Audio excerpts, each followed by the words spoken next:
இன்னைக்கு நான் சொன்ன அந்த ஏல் பெத்தேல் உங்களுக்கு ஆசீர்வாதமாக இருந்ததா? அந்த ஒரு வார்த்தை உங்களுக்கு மனசில் பதிந்த உடனே நீங்கள் என்னென்ன இந்த வருஷம் முழுசா என் வீடு ஏல் பெத்தா, உங்கள் வீட்டுக்குள்ளே கால் வைக்கும் போது இது ஏல் பெத்தேல். அல்லேலூயா. மாடி மேலே போய் சுற்றி சுற்றி நடங்க, குடும்ப தலைவர்கள் நடங்க, குடும்ப தலைவிகள் நடங்க. உங்கள் வீட்டை சுற்றி இடம் இருந்தால் அந்த வீட்டை சுற்றி சுற்றி நடங்க. இது ஏல் பெத்தேல். பிசாசே இது ஏல் பெத்தேல். சத்துருவே இது ஏல் பெத்தேல். வானமண்டலத்தின் பொல்லாத ஆவிகளே இது ஏல் பெத்தேல். அறிந்து கொள், இது தேவன் தங்குகிற வீடு.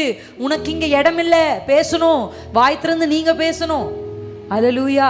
மலையை பார்த்து நீ சமுத்திரத்தில் தள்ளுண்டு போ என்று நீ சொன்னால் அந்த மலை உனக்கு செவி கொடுக்கும் என்று கர்த்தர் சொல்லுகிறார். அல்லேலூயா. அப்ப இந்த வருஷம் நீங்க என்ன செய்யணும் தெரியுமா? ஒடுங்கி உட்காராதீங்க. பிரச்சனை வந்தோன்னா ஒடுங்கி போகாதீங்க, எழும்புங்க. எப்பக்கத்திலும் நாங்கள் நெருக்கப்பட்டாலும் எங்களை ஒடுக்க முடியாதுயா. நெருக்கம் வரும், ஆனா நாங்க ஒடுங்க மாட்டோம். அல்லேலூயா. அல்லேலூயா. இந்த வருஷம்